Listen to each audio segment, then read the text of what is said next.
Melanie, can I talk to you for a moment? It's about that man, Trevor, that you brought over the other day. Are you seriously thinking of marrying that man? Huh? Where did this come from? Yes, I do. I already talked to you about this, didn't I? The whole point of me bringing him over was to let you meet him before we started making wedding plans. Yes, of course. I understand that. But have you not heard anything since then about how he had a change of heart and didn't want to get married anymore? You haven't heard about anything like that? What? What makes you think I would have heard something like that from him? Could you not just casually ask about something with such serious implications? Here I was feeling relieved that it looked like you were getting along really well with him, and now you come out with this talk? Trevor is not the kind of cold-hearted person who would do something like that. Yes, I get it. Your father and I certainly got the impression when we met him that he was quite a sincere person. There's no way I would say something so terrible at someone you clearly have such feelings for. Okay, sure, if you say so. But that just begs the question. Why would you go and say something that sounds like you're expecting the two of us to break up? Yes, well, about that. Melanie, I want you to let go of Trevor and let Emily be with him instead. I'm sorry, what? Don't you I'm sorry, me. I made myself quite clear, didn't I? I think Emily is a far better match for Trevor than you are, so she should be the one to marry him. You think what now? I am not going to repeat myself. You need to break off your engagement with Trevor immediately. Hold on. You're being serious right now. This isn't some elaborate joke you're trying to pull? I had a talk with our family, and it has been decided that we're going to have Emily marry Trevor instead of you. Starting today, we are considering Trevor to be engaged to Emily. What the heck are you talking about? We believe that your cute little sister is more than fit to marry Trevor, so there shouldn't be any problems. You're her older sister. There's nothing strange about giving her something she wants, is there? Yes? There's lots of things strange when it comes to giving away the man who proposed to me. An engagement isn't something where you can just switch up one of the people involved, like you're subbing out an injured football player. There's no way Trevor is going to be okay with this. What are you talking about? There isn't a man on earth who wouldn't be happy to marry Emily. I mean, look at her.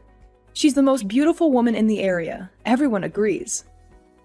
With someone like her still single and being such a good match for him, it's not your place to speak up against the idea. I have absolutely no idea what you're talking about. I think I have a right to a say about my own engagement. Thankfully, whether or not you understand doesn't matter. No matter how much you struggle to accept it, we have decided as a family that Emily will marry Trevor. I'll be contacting him shortly about our desire to break up the engagement. So please try not to get in the way of their love, okay? You aren't going to be the one seeing him anymore, understand? Just be a good girl and let it go. Trevor, are you there? My family hasn't tried to bother you about anything, have they? Oh, Melanie, I was just about to contact you actually. Oh no. So someone's already talked to you, haven't they? Yes, they did. Your mother just sent me an extremely troubling message just a minute ago. It was about her saying that I was to start living together with your younger sister without delay. What? That's what she's trying to get you to do? I mean, I don't think this message is your fault, but this still is a bit much. It really threw me for a loop when I first looked at it. I think I see what happened. When you came to meet my parents the other day, they forced you to give them your number, didn't they? I'm sorry. I should have done something to try to stop them. Don't apologize. Huh? I just told you that I didn't think it was your fault, didn't I? You've done nothing wrong. I only gave your mother my number because I thought it would be essential to keeping track of what her intentions were with me. Well, that, and it probably wouldn't have looked good if I refused the request. Huh? What do you mean, keeping track of her intentions? Well, I didn't tell you about it earlier, but something really strange happened when I came to your parents' house. Your mother quietly came up to me and whispered, "My daughter Emily is much prettier, so I'll have you get engaged to her instead." She kept saying stuff like that. "I'll be sure to get Melanie to break off the engagement so it doesn't look bad for you." I wasn't really sure whether to tell you about this or not at first, but while I was thinking about it, she just kept pestering me with messages. It seems like this is what she was leading up to. Oh, well, she did all that. That's just crazy. I never imagined she would come up with a scheme like this. Yeah, well, when I had first met her, she seemed to be paying very close attention to anything I did. She honestly just seemed overly intense, even when she was staying quiet. Even with that attitude though, I can't say I ever expected her to be planning to try to change the person I would marry until she whispered that to me. Frankly, I still couldn't believe it when she said it, but I also couldn't think of any reason why someone would say something like that as a joke. I am so sorry. Hey, come on. Didn't I already tell you not to apologize? This is your mom's fault, not yours. Anyway, I already sent her a reply, refusing her request, or maybe I should call it her demand with how she was talking. That said, it might be easy for me to just send her a refusal. But getting her to actually accept it is another thing entirely.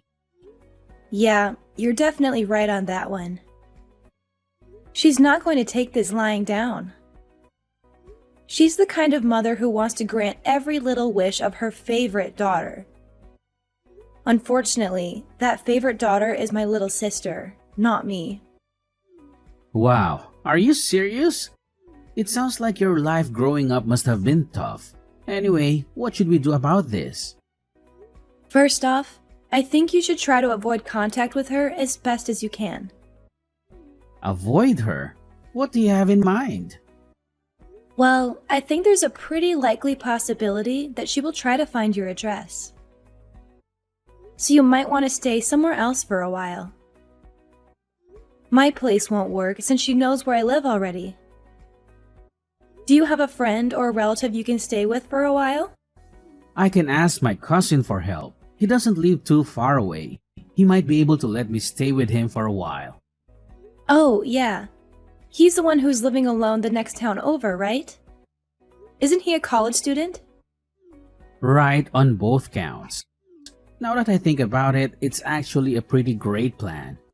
Since I'm a freelancer, I don't have any sort of office to report into that your mom can try to barge in on.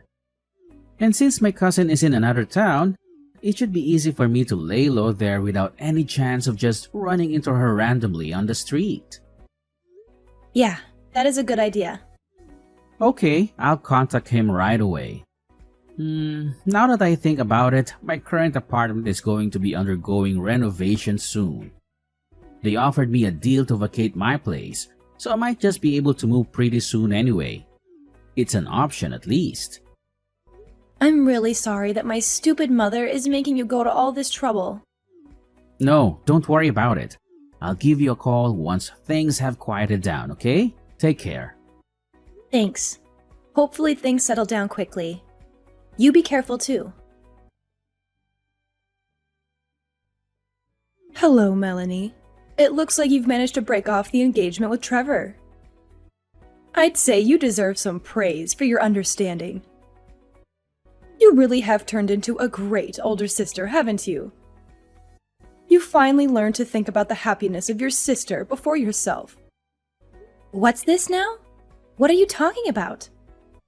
I haven't broken off my engagement. What makes you think I have?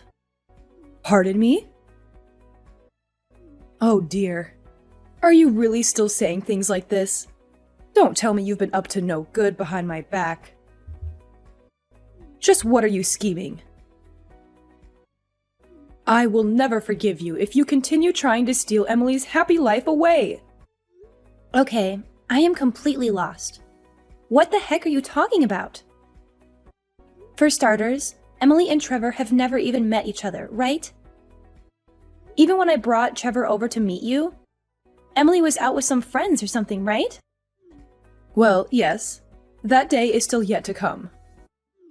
But once that day comes, they'll be seeing each other all the time. So there won't be a problem. Once that day comes? Are you delusional? How rude. Look, when Trevor came to see us, your father followed him home to figure out where he lived. Oh, you did you? Nothing wrong with that. Nothing creepy at all, sure. Be quiet, I'm not finished. We sent Emily over there, and she should be introducing herself to him right now. Wait, are you serious? You actually tailed him home? What choice did we have? No matter how much we asked him, he just wouldn't tell us his address. How else were we going to find out? If Emily's going to start dating him, we would need to know his address. It's obvious that it falls to her parents to get that information, isn't it? What are you talking about? You are completely insane. None of this is anywhere near normal, let alone obvious. There you go with your rude remarks again. I thought it would be good to speak to you just in case, and it looks like I was right. Before you go trying to say anything, you should know that Trevor and Emily have already started dating. We even started having the two of them live together just 3 days ago. Having them live together? They have been hitting it off quite well. It looks like they've already started forging a deep bond. So you should just step aside and let it happen already.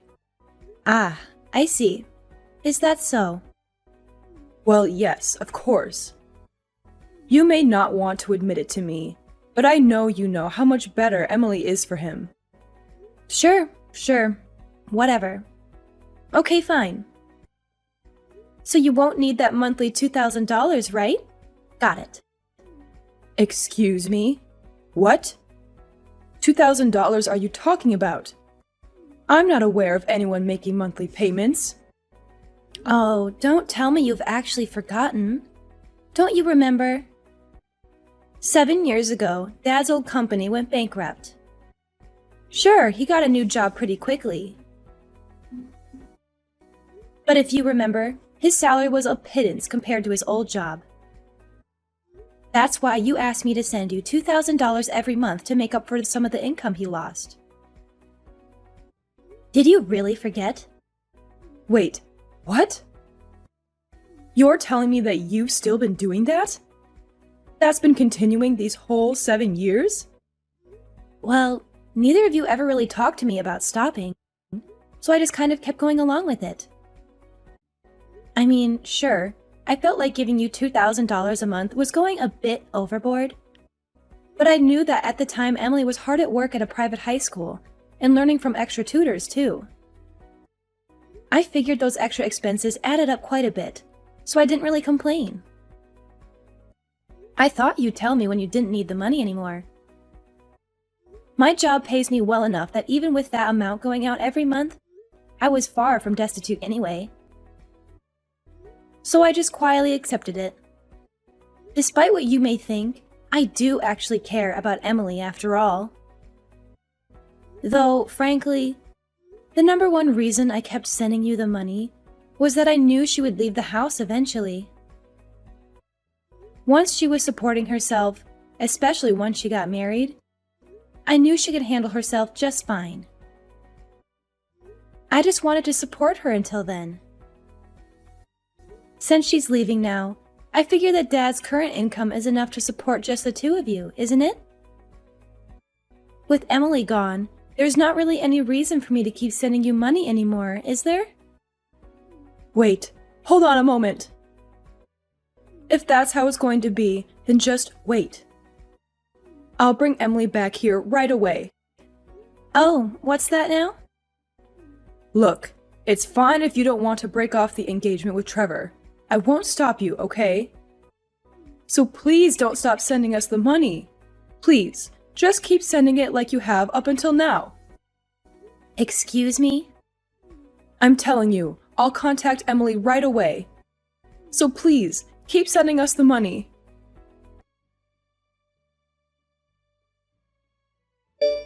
Hey Trevor, the avoidance plan was a great success. Not only that, your idea of moving just made it that much better.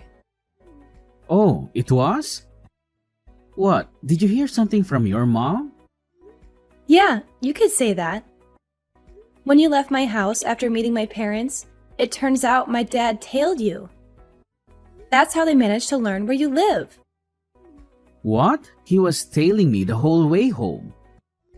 Sometime afterward, it sounds like they sent Emily to your apartment. Are you serious? That's not just creepy. That's downright terrifying. That's not all.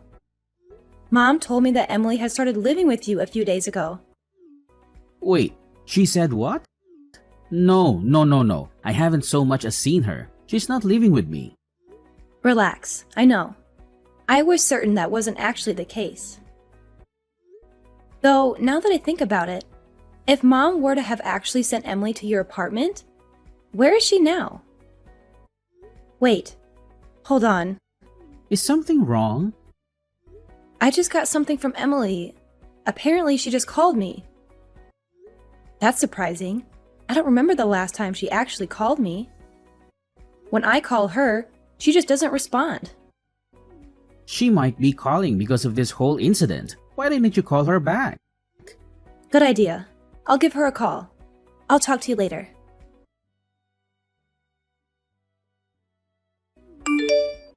Melanie, pick up the phone. Do you have any idea where Emily is? Huh? Not just her. I went to Trevor's apartment and he wasn't there either.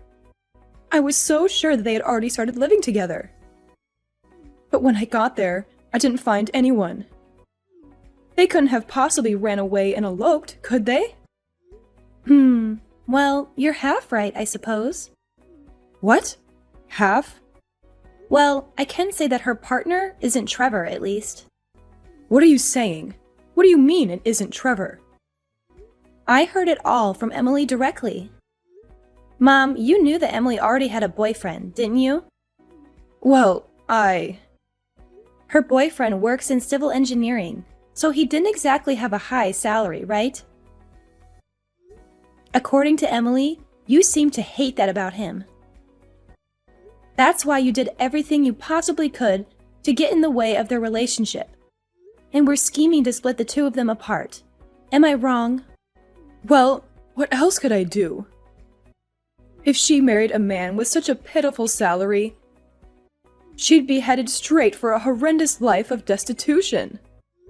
And that's why you tried to force her to marry Trevor, right? Well, of course. He's obviously a much better choice than some man who can barely earn a living doing a filthy job like civil engineering. So, putting aside your disgusting attitude towards some people's professions, I'm familiar with the company that Emily's boyfriend works at. That company actually pays a pretty high salary compared to the rest of that industry, you know? What? The company's president is quite a kind person and cares a lot for his employees. He knows that he expects a lot of physical labor from his employees, but he's done a great job of incentivizing them to do good work. Thanks to all of that effort, the employees there have a really trusting relationship with him, and he gives them all the benefits they really need. From what I understand, it's probably one of the best companies someone in that industry could work at.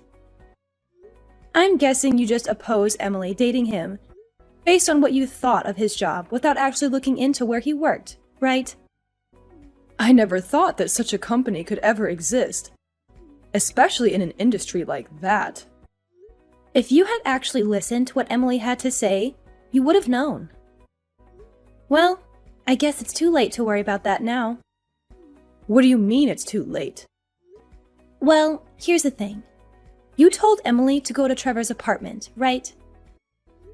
Well, and what probably would come as no surprise to anyone but you, she didn't. She took your ridiculous demand and used it as a chance to escape from the house that had been shackling her for so long. In other words, she fled to her boyfriend's place. What? She fled? Not only that, apparently they filed their marriage registration not too long ago as well. No way. How do you know all of this? Funny you should ask that. For how much you tried to claim I was getting in the way of her happiness, I still care about her quite a lot. So when Emily called me yesterday, we spent a long time talking with each other about what was happening. Sure, I've always been a bit jealous of how you and Dad always doted on her more than me, but she had her own struggles to deal with too. Yesterday was a day I finally got to hear her true feelings. Hey, Melanie. About that $2,000 you've been sending. What? You think now is a good time to bring that up? Look, your father hasn't received a raise in I don't know how long. And, well, our monthly expenses are a bit... If there's only the two of you living there, you should have no trouble living on Dad's current income. Actually, speaking of income, Mom, why don't you start working as well? What? Me? Work? What are you so surprised about? Yes, I'm saying you should earn some money yourself. This is exactly the time where a husband and wife should be supporting each other, isn't it? Oh, wait. Hold on. That's not... Emily and I have both managed to find amazing spouses. So please just step aside and don't try to get in the way of our happy lives, okay? A few days later, my mom and dad apparently got divorced with the loss of the extra money from me. Dad was starting to feel the effects of his meager salary. However, he also felt indebted to his current job. He felt like he couldn't let Mom know about it and was hoping she would start working to help support the two of them. But she wasn't budging. He was already feeling doubts about her due to her lack of support when he found out about her selfish attempt to control who Emily and I married. Upon hearing that, it was the last straw for him. Shortly afterward, I received a message from him, and I think Emily did too. It was a thorough apology for everything that happened to us, and an announcement that he had divorced Mom. And so our family was effectively broken up for good. Though it's not like we don't talk to each other. Emily, Dad, and I have a group chat that we use to tell each other about recent events in our respective lives. As for Mom, though, she no longer had a place to call home anymore. She had a number of relatives, but she hadn't spoken with any of them for a very long time, so she didn't have anyone she could depend on. It sounds like she's finally starting to understand how difficult it is to live on her own. Now it seems she's lamenting over having to work a job with very low